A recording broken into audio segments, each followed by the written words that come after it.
The blizzard had finally stopped, and Kiran stood at the entrance of the hidden city, its crystalline spires reaching impossibly high into the alien sky.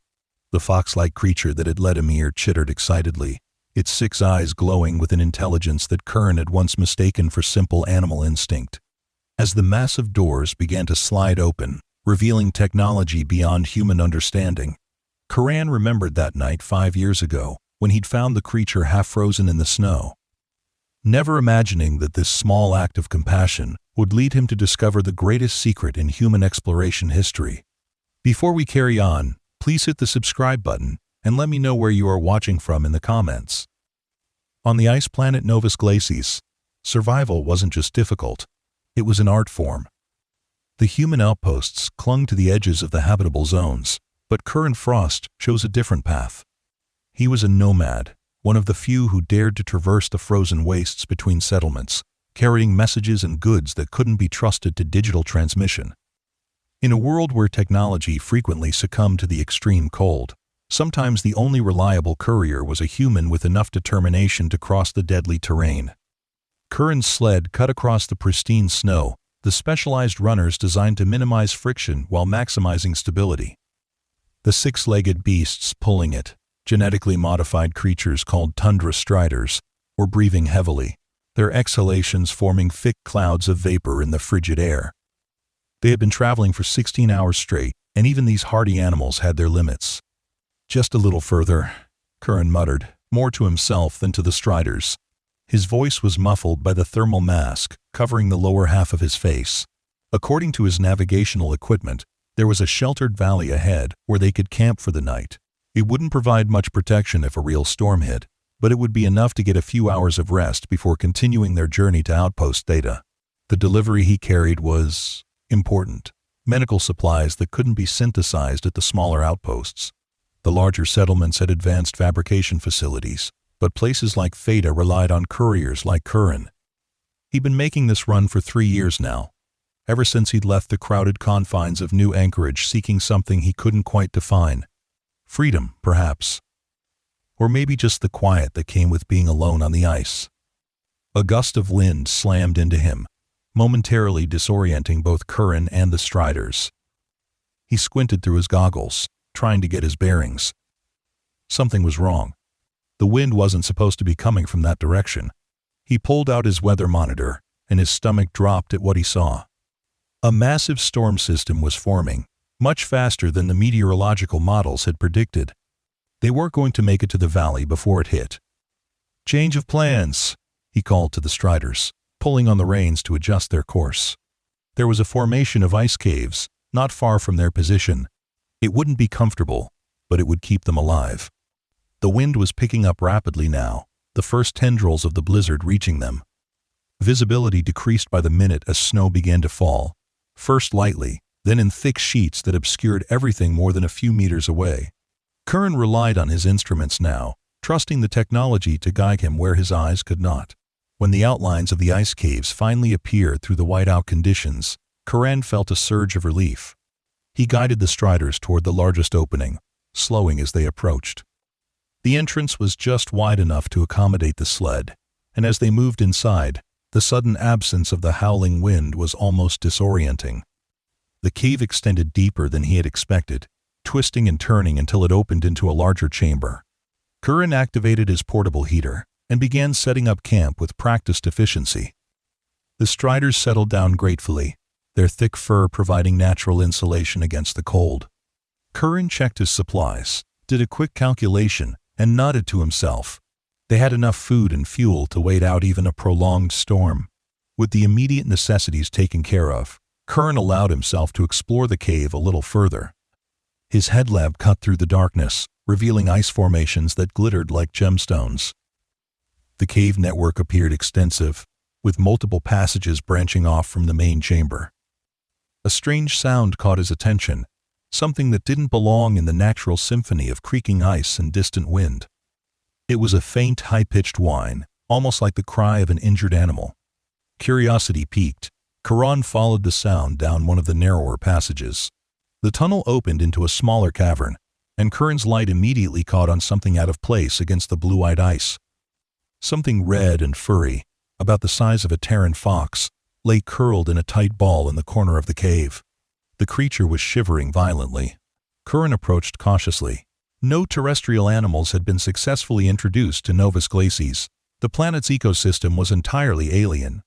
The xenobiology reports mentioned several indigenous species, but Kiran had never encountered anything like this in his years of traversing the wastelands. As he drew closer, the creature lifted its head, and Kiran froze in surprise.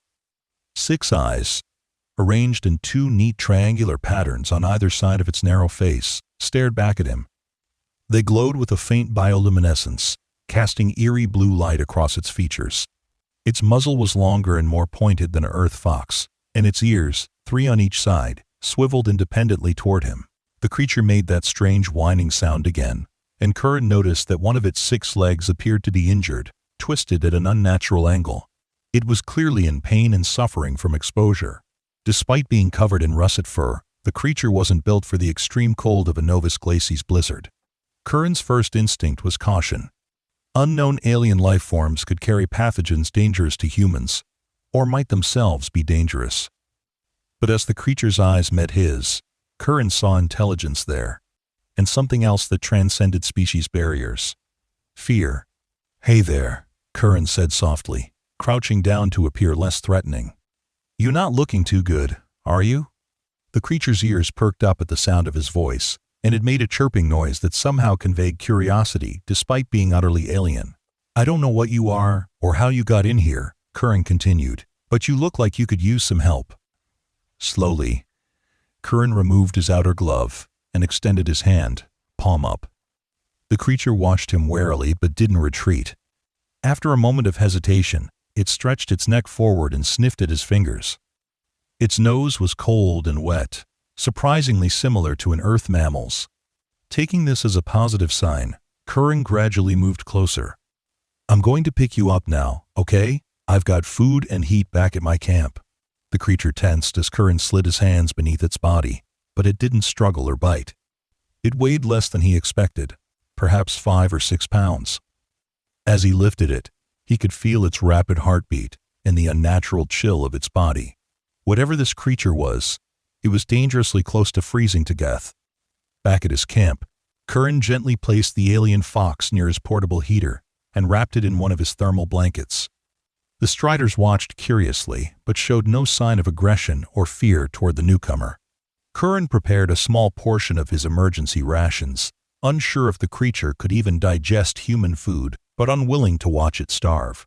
To his surprise, the fox liked being sniffed at the offered protein concentrate and tentatively began to eat. It seemed cautious at first, but hunger quickly won out, and it consumed the entire portion. "You've got quite an appetite for such a small thing," Kiran observed. "Do you have a name? A home? How did you end up in that cave all alone?" The creature tilted its head at him, all 6 eyes blinking in an unsynchronized pattern that Kiran found oddly mesmerizing. It made that chirping sound again, followed by a series of clicks and whistles that clearly constituted some form of communication, though it was beyond Kiran's ability to understand. "Well, I don't speak whatever language that is," Kiran said with a smile. "But you're welcome to share my shelter until this storm passes. After that, I guess we'll figure something out." The blizzard raged for 3 days, trapping Kiran and his unusual guest in the ice cave. During that time, Kiran treated the creature's injured leg as best he could, splinting it with materials from his medical kit. The fox, as Kiran had begun to think of it despite its obvious alien nature, proved to be a surprisingly agreeable companion. It was curious about everything, watching intently as Kiran went about his daily routines, sometimes mimicking his gestures in a way that suggested a high level of intelligence. By the second day, the fox had become comfortable enough to curl up against Kiran while he slept, its body temperature now normalized thanks to the heater and blankets. There was something comforting about its presence, a reminder that Kiran wasn't entirely alone in the vast emptiness of the frozen planet. On the morning of the 4th day, Kiran awoke to silence. The constant howl of the wind had stopped, indicating that the storm had finally passed. He suited up and ventured to the mouth of the cave to check conditions outside. The storm had transformed the landscape, covering everything in a fresh layer of snow several feet deep. but the sky was clear and the air still. They could resume their journey. As Kiran began packing up their makeshift camp, the fox watched him with those intelligent eyes. When everything was loaded onto the sled and the striders were harnessed, Kiran faced a dilemma. What was he supposed to do with the alien creature? Its leg was healing, but it still couldn't move well on its own. Leaving it here would be a death sentence. "I guess you're coming with me to Outpost Theta," Kiran told it. "They have xenobiologists there who might know what you are. Maybe they can help you get back to wherever you came from." The fox tilted its head again, and Kiran could have sworn it understood every word. He created a small nest of blankets on the sled and gently placed the creature inside. The journey to Outpost Theta took another 2 days, during which the fox remained a model passenger, watching the endless white landscape with apparent fascination. Only once did it become agitated, when they passed a particular mountain range in the distance. It stood in its makeshift bed, all 3 pairs of ears erect, staring fixedly at the peaks while emitting a series of rapid clicks and whistles. "Something over there?" Kiran asked, following its gaze. The mountains looked unremarkable to him, just another part of the planet's rugged geography. "Friend of yours live there or something?" The fox eventually settled down again, but Kiran noted the location in his journal out of curiosity. Outpost Theta came into view late on the 2nd day, its reinforced dome a welcome sight after days in the wilderness. As they approached, Kiran felt an unexpected sense of reluctance. He had grown fond of the strange little creature during their time together, and he wasn't sure what would happen to it once they reached civilization. The outpost's bay doors opened to admit them, and they were met by a small welcoming committee, eager for the medical supplies Kiran carried. Among them was Dr. Ilara Chen, the outpost's chief scientist, and one of the few people Kiran considered a friend on this frozen world. "Kiran, we were starting to worry when you didn't arrive on schedule," Ilara said, then stopped short when she noticed the red bundle of fur on the sled. "What in the world is that?" "That's what I was hoping you could tell me," Kiran replied. "Found it half frozen in an ice cave during the blizzard. It's injured but friendly. Seems pretty intelligent, too." Ilara approached cautiously, her scientific curiosity evident in her expression. The fox watched her with equal interest, showing no fear as she knelt beside the sled. "Fascinating," she breathed. 6 eyes, 6 limbs, consistent with the hexapodal evolutionary path we've observed in some Novus glacis species, but I've never seen anything like this before. The coloration is remarkable, too. Most indigenous life forms we've documented have evolved white or blue coloration for camouflage." End quote. The fox chose that moment to let out a series of clicks and whistles, causing Ilara to jerk back in surprise. "It does that a lot," Kiran explained. "I think it's trying to communicate. Complex vocalization suggests high intelligence," Ilara mused. "Kiran, this could be an important discovery. We need to study it properly, run some tests." Something protective stirred in Kiran's chest. "Non-invasive tests only," he said firmly. "It's injured and needs care, not dissection." Ilara looked offended.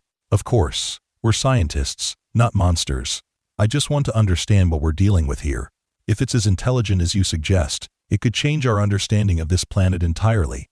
The next few days passed in a blur of examinations and tests. The fox proved to be remarkably cooperative, allowing the outpost's medical team to properly treat its injured leg and submitting to various scans with only occasional protests. Ilara was beside herself with excitement as the test results came in. "Its brain structure is incredibly complex," she told Kiran as they shared a meal in the outpost's communal dining area. "Neural density comparable to cetaceans on Earth. And the vocalizations? We've been running them through our linguistic analysis programs. There are definite patterns, consistent enough to suggest a structured language rather than merely instinctive calls." End quote. "So, it's sapient?" Kiran asked, not entirely surprised. "Potentially," Ilara nodded. "But if so, where are the others? We've been on this planet for 15 years and never encountered anything like it. And why was it alone in that cave? There's something we're missing." During these discussions, the fox often sat with them, watching and listening with apparent interest. It had quickly become a favorite among the outpost personnel, who had taken to calling it Rusty due to its coloration. The name had stuck, though Kiran suspected the creature had its own name in its incomprehensible language. Rusty's leg healed quickly, more quickly than would be expected for a terrestrial animal of similar size. Within a week, it was moving around the outpost with ease, exploring every corner it was allowed access to with boundless curiosity. It seemed particularly fascinated by the outpost's technology, watching intently whenever someone operated a computer or used any of the various scientific instruments. Despite its apparent contentment in human company, Kiran sometimes caught Rusty staring out the viewports in the direction of those distant mountains, making those same agitated sounds it had made during their bell journey. Something was out there that mattered to the little alien, something it couldn't communicate to its human hosts. 2 weeks after arriving in outpost data, Kiran was making preparations to leave. His job as a courier meant he couldn't stay in one place for long, and there were other outposts waiting for supplies.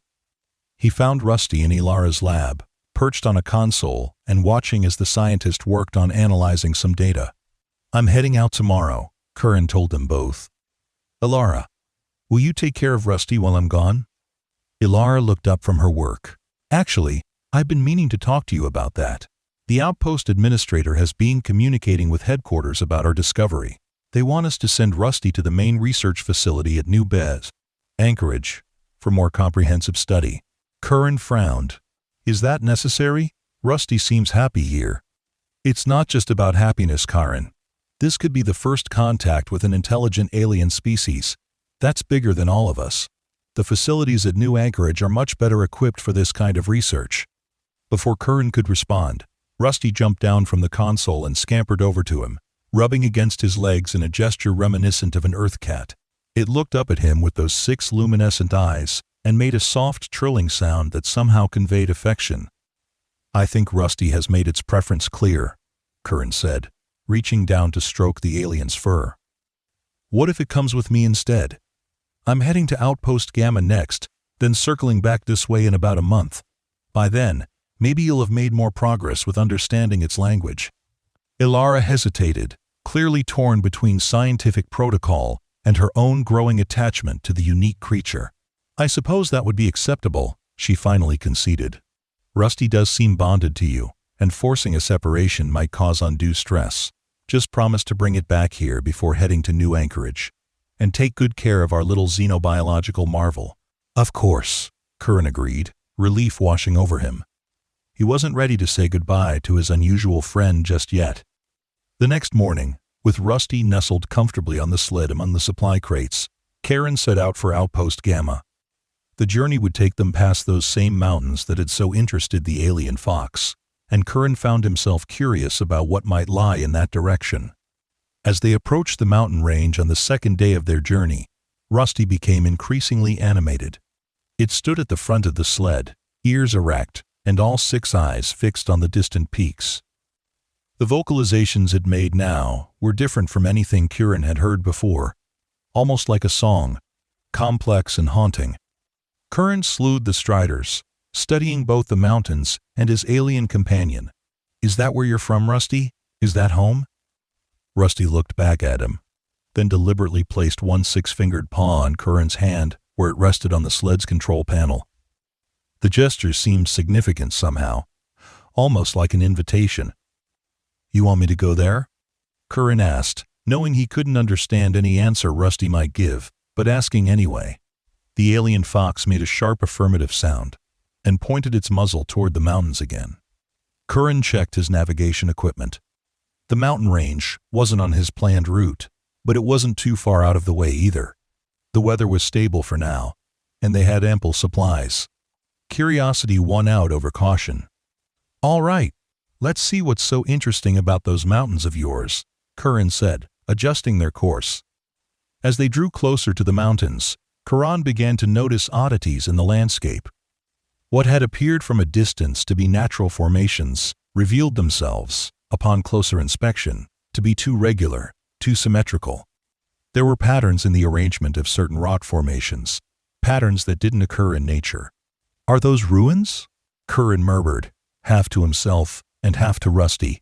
Was there a settlement here once? Rusty's excitement grew as they entered a narrow pass between two peaks. The alien fox was now making a continuous series of clicks and whistles, almost like it was attempting to communicate with something beyond Curran's perception. The pass widened into a sheltered valley, completely hidden from the outside world by the surrounding mountains.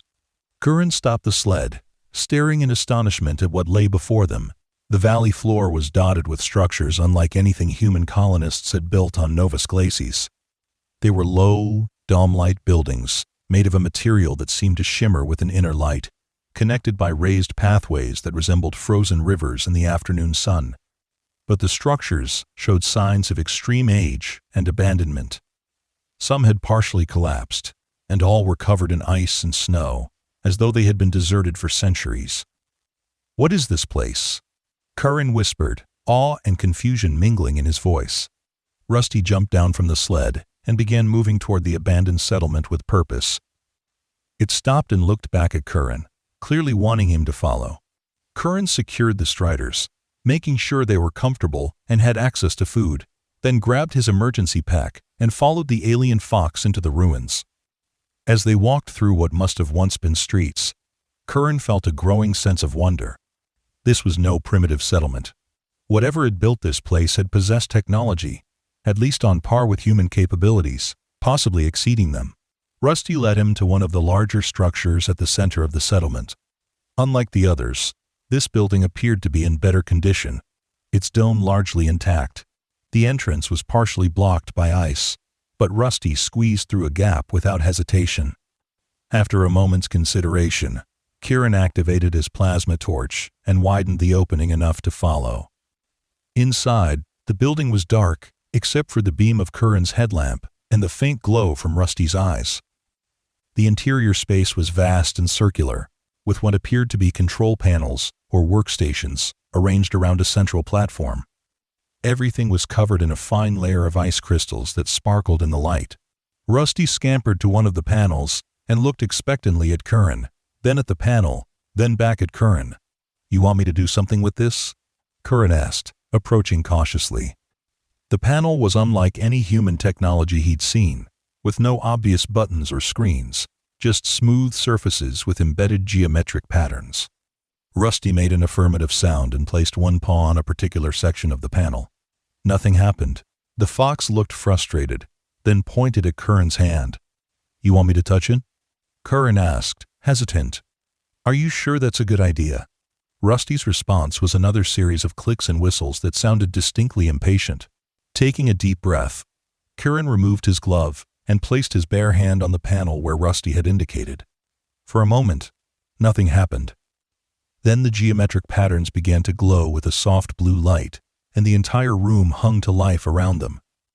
Lights activated along the walls and ceiling, revealing intricate designs that had been invisible in the darkness. The central platform illuminated, and above it appeared a three-dimensional holographic display of what Kiran recognized as Novus Glacis, slowly rotating in the air. "Incredible," Kiran breathed. "This technology must be centuries old, yet it still works." Rusty seemed pleased by this development, but was already moving toward another panel. This time, when it indicated Kiran should touch a specific spot, he didn't hesitate. The holographic display zoomed in on a particular region of the planet, highlighting several locations with pulsing lights. One of those locations corresponded exactly to where they currently stood.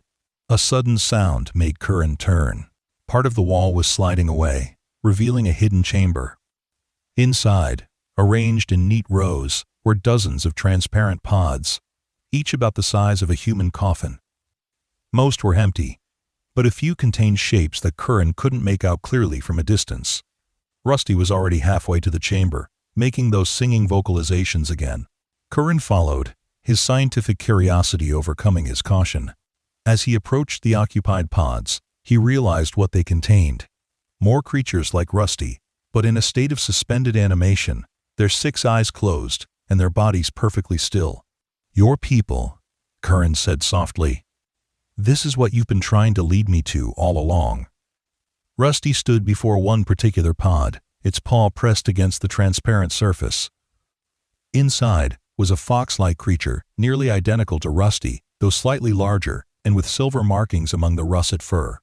A panel beside the pod glowed with the same blue light as the others.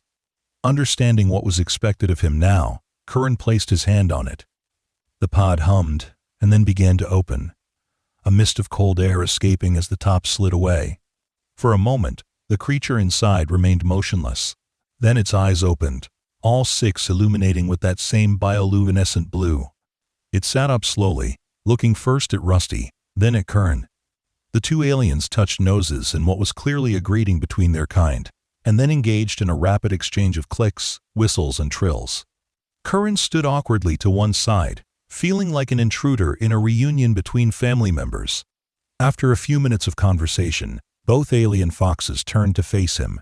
The newly awakened one studied him intently, then made a gesture with its front paws that looked remarkably like a bow. When it straightened, it placed one paw on its chest and made a sound that might have been its name, though it was impossible for Kiran to reproduce. "I'm Kiran," he responded, mimicking the gesture. "Kiran Frost." The larger fox nodded, as if it understood, then motioned for Kiran to follow it to the central platform. Rusty bounded alongside, seeming happier and more energetic than Kiran had ever seen it. At the platform, the new fox touched a series of patterns on a control panel, and the holographic display changed. Now it showed not just Novus Glacis, but what appeared to be a star map of the surrounding region of space.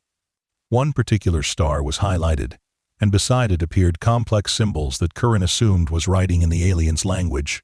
"I don't understand," Kiran admitted. "Is that your homeworld?" The fox made a negative gesture, then adjusted the display again. Now it showed a sequence of images, a ship traveling through space, landing on Novus Glacis, establishing the settlement they now stood in. Then the planet growing colder, ice sheets advancing, and the foxes entering the stasis pods, one by one. "You're not native to this planet," Kiran realized. "You're visitors, like us. You came here before the Ice Age began." The fox nodded, clearly pleased that Kiran was understanding. It continued the visual narrative, a solar flare damaging their ship, making immediate departure impossible, the decision to enter stasis until conditions improved or help arrived. "How long have you been in stasis?" Kiran asked, though he knew the fox couldn't answer in a way he would understand. Instead, the alien brought up a numerical display that, after some study, Kiran recognized as a calendar of sorts. The numbers were staggering.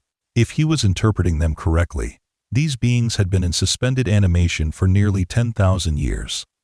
"All this time," Kiran murmured, "while your ship was slowly being buried under ice and snow, until just the top levels of your settlement remained visible, looking like natural formations."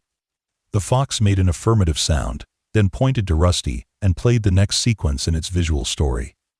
It showed one stasis pod malfunctioning, its occupant awakening alone in the abandoned facility. Confused and frightened, the young alien had ventured outside, only to be caught in a blizzard and become lost in the endless wastes of ice. "Until I found you," Kiran said to Rusty, who pressed against his leg affectionately. "But why lead me here? Why not just stay at Outpost Theta, where it was safe and warm?" The elder fox brought up a new image on the display, a power source slowly failing, the remaining stasis pods threatened with shutdown. Without intervention, the rest of their kind would perish, never awakening from their long sleep. "You needed help," Kiran understood now. "Technology that could power this place again. And for some reason, you needed a human to access certain systems." The fox confirmed this with another nod and a series of clicks that sounded approving. It then displayed one final image, the mountain valley transformed, ice receding, the settlement restored to what must have been its original state, with transparent domes covering it to create a habitable Bilal microclimate. And beside it, a human outpost, the two communities existing side by side. "A partnership," Kiran said slowly. "You're not just asking for rescue, you're proposing that our species work together." Both foxes made affirmative sounds, their six eyes glowing with what Kiran interpreted as hope. "I need to contact Outpost Theta," Kiran decided. "Dr. Chen needs to see this. And the administrator.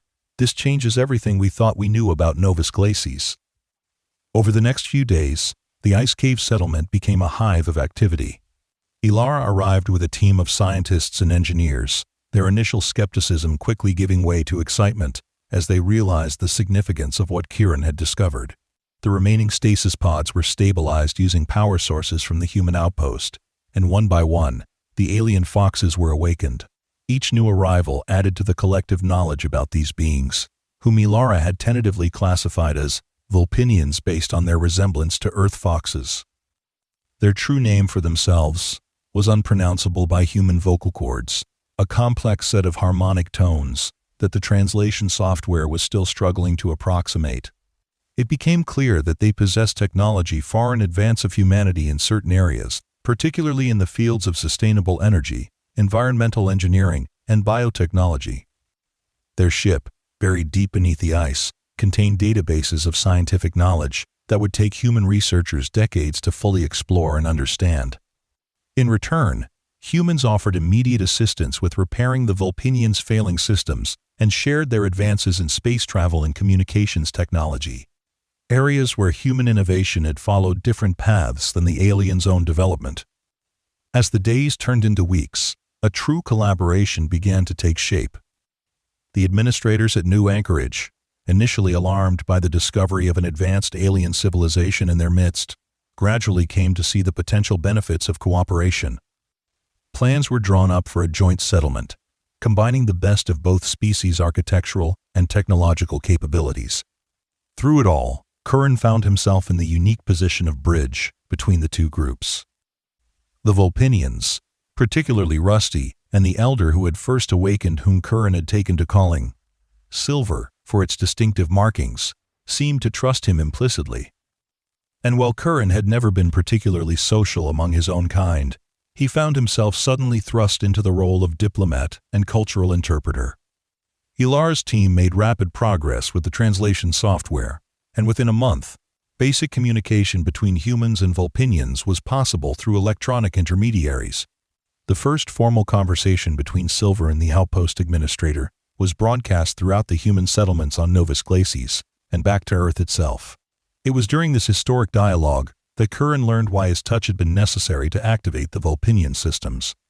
Their technology was designed with safeguards that prevented activation by any but their own species, a security measure meant to protect their advanced science from misuse. But the emergency protocols included an override.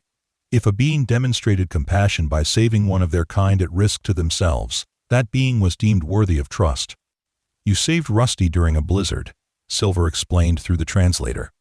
"Without shelter, Rusty would have died. You shared your resources without expectation of return.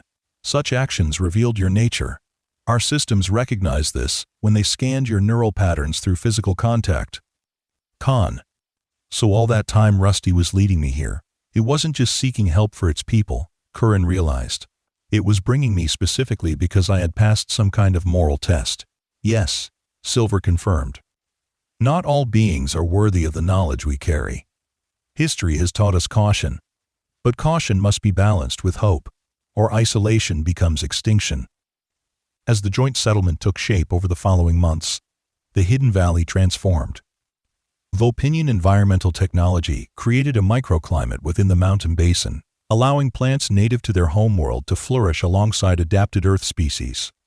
The ice receded, revealing more of the ancient structures that had been preserved beneath it. Human technology complemented these efforts, providing practical solutions to immediate problems, while the Vulpinians focused on long-term sustainability. Together, they achieved in months what might have taken either species years to accomplish alone. Kiran found himself changing too. The solitary nomad who had preferred the company of his striders to other humans now worked daily with teams from both species. He still made his courier runs to the outlying outposts, but now he carried messages of cooperation and shared discovery rather than just basic supplies. Rusty often accompanied him on these journeys, the two of them falling into a comfortable routine of travel and exploration. The Vulpinian had officially been assigned as a cultural liaison, but Kiran suspected that Rusty simply enjoyed their companionship as much as he did. During one such journey, nearly a year after their first meeting in the ice cave, They stopped to make camp on a ridge overlooking the valley that now contained the thriving joint settlement, officially named Kraf. Harmony Basin, in English, and a melodic trill in the Vulpinian language. As they sat beside their campfire, the lights of the settlement glowing in the distance like earthbound stars, Rusty made a series of sounds that Kiran had come to recognize as its version of his name. "What is it, Rusty?" he asked, using the nickname that had stuck despite learning the Vulpinian's true name through the translation software. Rusty handed him a small device, one of the portable translators that had been developed through the combined efforts of human and Vulpinian linguists. The alien fox spoke into it, and after a moment, words formed on the screen. "You changed fate," the translation read. "For me, for my people, for your people too." Kiran smiled. "I just did what anyone would do. You were freezing to death. I couldn't leave you there." Rusty spoke again, and the translator processed its words. "Not anyone. Many beings prioritize self, choose safety over compassion. You chose differently. Small choice, big consequences." Kiran thought about that as he gazed out at the settlement. A simple act of kindness in a blizzard had led to the discovery of an entire civilization, to a partnership that would reshape the future of human presence on Novus Glacis, perhaps even beyond. "I guess small choices do matter," Kiran admitted. "But you made choices too. You trusted me enough to lead me here, to your people." The translator displayed Rusty's response. "Trust given must be earned. You earned." They sat in companionable silence for a while, watching the aurora borealis that often painted the night sky of Novus Glacis with flowing ribbons of color. Eventually, Rusty spoke again, the translator working quickly now as the algorithms had adapted to its particular speech patterns. "My elders wish to show you something, when we return. Something no human has seen." "More technology?" Kiran asked, intrigued. The Vulpinians had been gradually sharing their advanced knowledge, but they were careful about which innovations they introduced to humans, mindful of potential misuse. "No. History. Our reason for coming here." This piqued Kiran's curiosity further. Despite all the progress in communication, the Vulpinians had been vague about why their ancestors had chosen Novus Glacis as a destination in the first place. The planet's harsh conditions made it an unlikely choice for colonization by a species that clearly preferred warmer climates. "I look forward to it," Kiran said, and meant it. 2 days later, their courier mission complete, Kiran and Rusty returned to Harmony Basin. The settlement had changed, even in the short time they'd been away. New structures had risen, blending Vulpinian organic architecture with human functional design. The center of the settlement now featured a communal gathering space where members of both species could interact in comfortable environmental conditions, thanks to advanced temperature regulation systems. Silver met them at the entrance to what had once been the stasis chamber, but now served as the Vulpinian Council Hall. The elder fox had learned a fair amount of spoken English, though the vocalizations were clearly difficult for its differently structured vocal cords. "Kiran Frost," Silver greeted him, the name coming out with an extra trill on the AR sounds. "Welcome back. Time has come for deeper truth. Rusty mentioned you wanted to show me something," Kiran replied. Silver nodded, a gesture the Vulpinians had adopted from their human counterparts. "Follow." They descended into levels of the ancient facility that had only recently been excavated from the ice. These deeper chambers showed no signs of the damage that had affected the upper levels, preserved perfectly in their frozen tomb for millennia. The corridor opened into a vast circular room dominated by a technology Kiran hadn't seen before. It resembled a planetarium of sorts, but far more advanced than anything humans had built. The ceiling and walls were composed of some material that seemed capable of becoming completely transparent or displaying incredibly detailed images. Silver approached a control panel and activated the system with a series of precise movements. The room darkened, and then the walls and ceiling disappeared, giving the illusion that they were floating in space. Stars surrounded them on all sides, and Kiran recognized the configuration as the region of space containing both Novus Glacis and Earth, though viewed from an unfamiliar angle. "Our journey began here," Silver said, indicating a star system that illuminated at its gesture. The display zoomed in to show a planet with twin suns, lush with vegetation unlike anything on Earth or Novus Glacies. Our homeworld, harmonious, beautiful, dying. The image shifted to show catastrophic environmental changes. Rising oceans, violent storms, entire continents becoming uninhabitable. Natural cycle? Kiran asked. Or our doing, Silver admitted, a note of sorrow in its voice. Ancient ancestors, industrial development, climate modification, thought they controlled nature, were wrong. The familiar story sent a chill through Kiran. Humanity had nearly made the same mistake on Earth before pulling back from the brink through painful technological and social adaptation. By the time my generation was born, Silver continued, damage too extensive to reverse completely, population declining, resources scarce, had to find new home. The display showed massive ships being constructed in orbit around the dying planet. Generation ships, Kiran murmured. Your people were looking for a new world to settle. Yes, many ships, many directions, carrying genetic samples of our world's life, seeds of rebirth. And you chose Novus Glacies. Why?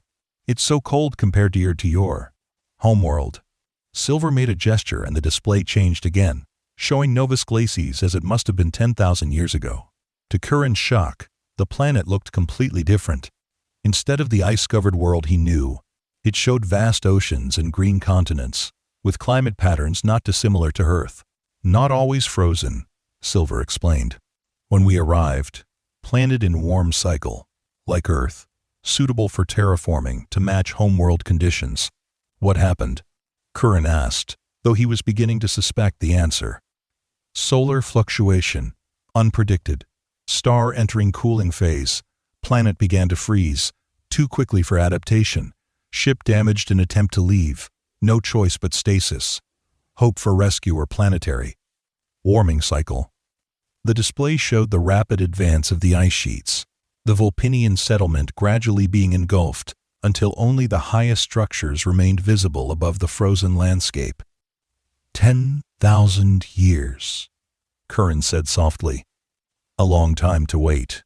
Many did not survive, Silver acknowledged. Stasis systems not designed for such duration, but enough remained. And now, new hope. The display changed one final time, showing projections of Novus Glacies over the next several centuries. According to the Vulpinian models, the planet was indeed entering a warming phase. Within 500 years, significant portions would be ice-free again. This is why you're sharing your environmental technology with us, Kiran realized. You're planning for the long term, for when this world becomes more habitable. Yes, humans think in years, decades. We think in centuries, millennia. Together, balanced perspective. You help us survive now. We help you prepare for future. It was a humbling thought, to be part of something that would unfold over such vast timescales. Kiran had always lived in the moment, focused on the next delivery, the next journey. Now he was being shown a vision of a future he would never see, but could help build. Does everyone know about this? Ilara, the administrators? Shared with your scientists, your leaders, Silver confirmed. They understand importance, agreed a partnership, but wanted you to see. First human to help, first human to earn trust. Kiran was moved by this gesture of respect. Thank you for showing me. It puts everything in perspective. As they left the chamber, Silver had one more revelation to share. Council has made decision. When next ship leaves Novus Glacies for Earth, to establish formal diplomatic relations, we wish you to go as joint ambassador. With Rusty. The offer stunned Kiran. He had never imagined leaving Novus Glacies, let alone representing both humans and Vulpinians in such an important capacity. His first instinct was to refuse, to explain that he was just a simple courier, not a diplomat. But then he looked at Rusty, who was watching him with those intelligent 6 eyes, and remembered how a single act of compassion had led to this moment. Perhaps the qualities that made a good nomad, adaptability and resilience, were not so different from those needed in an ambassador. I would be honored, Kiran said finally. The preparations for the diplomatic mission to Earth consumed the next 6 months. Kiran underwent intensive training in interspecies diplomacy and communication, while Rusty learned everything it could about human culture and social structures. Together, they would serve as the physical embodiment of the partnership that had formed between their peoples. During this time, the settlement at Harmony Basin continued to grow and develop. More Vulpinians were awakened from stasis each month as conditions permitted, and the human population increased as scientists and specialists transferred from other outposts, eager to be part of the historic Psi. Collaboration. Ilara, who had been appointed scientific director of the Joint Research Initiatives, made breakthrough after breakthrough as she worked with her Vulpinian counterparts. The translation software evolved into a more sophisticated system that could capture nuances of meaning and cultural context, greatly facilitating communication between the species. "I never thought I'd see something like this in my lifetime," Ilara confessed to Kiran one evening as they watched humans and Vulpinians working together on a new environmental dome. "First contact, a peaceful exchange of knowledge. It's what every xenobiologist dreams of but never really expects to happen. And to think it all started because of a blizzard and a frozen fox," Kiran mused. "That's often how history works," Ilara replied. "Great changes hinging on small moments. If you hadn't found Rusty, if you hadn't shown kindness, who knows how long the Vulpinians might have remained in stasis, perhaps until it was too late to save them." The thought was sobering. So many coincidences had led to this point. Kiran choosing to be a nomad, the storm forcing him to take shelter in that particular ice cave, Rusty's stasis pod malfunctioning at just the right time. Change any one of those factors, and history might have unfolded very differently. As the date of departure for Earth approached, Kiran found himself spending more time with Rusty, strengthening the bond that would be crucial for their mission. They explored the areas around Harmony Basin together, mapping previously uncharted regions, and sometimes discovering artifacts from the early days of the Vulpinian settlement that had been scattered by the advancing ice gay. During one such expedition, they ventured further than usual, following a route that took them to a high plateau overlooking a vast glacier. The view was breathtaking, the ice stretching out to the horizon like a frozen ocean, glittering in the pale sunlight. Rusty used its portable translator to share a thought. "Beautiful, yes. Even in hostile form, world has beauty." "It does," Kiran agreed. "I've always thought so. It's why I became a nomad. I wanted to see it all, not just the safe parts inside the outposts. Understand? Same for me after awakening alone. Fear, yes, but also wonder, new world to discover." They sat in companionable silence for a while, until Rusty spoke again. "Question for you. Never asked. Why you leave human settlements? Why choose alone?" It was something Kiran had rarely discussed with anyone. "I was restless, felt confined by walls and rules and too many people. Out here, I found peace, freedom to think, to be." The translator displayed Rusty's response. "Ironic. You seek solitude. I awaken to solitude but seek connection. Universe has strange balance. Maybe that's why we understand each other," Kiran Baidi suggested. "We've both experienced what the other was looking for. Perhaps. Or perhaps simpler. Kind heart recognizes kind heart, regardless of species." The sentiment touched Kiran deeply. Despite their profound biological differences, despite evolving on worlds light years apart, they had found common ground in something as fundamental as compassion. Upon their return to Harmony Basin, they found the settlement buzzing with activity. The ship that would take them to Earth had arrived in orbit, and final preparations for their departure were underway. Representatives from all human outposts on Novus Glacis had gathered to witness the historic moment when the Vulpinian delegation would leave for Earth. The night before their scheduled departure, a celebration was held in the communal space. Humans and Vulpinians mingled freely, their initial wariness of each other now replaced by genuine camaraderie and mutual respect. Music filled the air, an interesting fusion of human rhythms and Vulpinian harmonics that somehow worked despite the vastly different musical traditions. Kiran, never comfortable in crowds, found a quiet corner to observe the festivities. He was soon joined by Silver, who seemed equally content to watch, rather than participate directly. "Nervous about tomorrow?" the elder Vulpinian asked through its translator. "A little," Kiran admitted. "I'm not used to being the center of attention. or being responsible for something this important. Natural feeling. But remember, not chosen randomly. Qualities that made you help Rusty. Same qualities needed now. Compassion, courage, adaptability. Adaptability. I hope that's enough. Is enough, Silver assured him. Have watched you. Learned from you.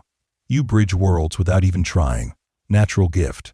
Before Kiran could respond, they were interrupted by the outpost administrator, who called for attention to make a formal toast.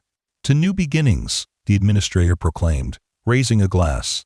To the journey ahead, and to the two brave souls who will represent us on Earth. May they be the first of many ambassadors between our worlds, and may the partnership between humans and Vulpinians endure for generations to come. The gathered crowd echoed the sentiment with enthusiasm. Kiran found himself the recipient of many congratulatory gestures from both species, a far cry from the solitary existence he had led just a year ago. When he finally managed to extract himself from the celebration and return to his quarters to rest before the big day, he found Rusty waiting for him. Thought might need quiet, the Vulpinian explained via the translator. Many eyes, many expectations, overwhelming sometimes. You know me well, Kiran acknowledged with a grateful smile. Partners should know each other, mission important, but friendship more important. Friendship, Kiran repeated the word thoughtfully. Yes, I suppose that's what this is, isn't it? Despite everything that makes us different. Differences make universe interesting. Similarities make connection possible. Good balance.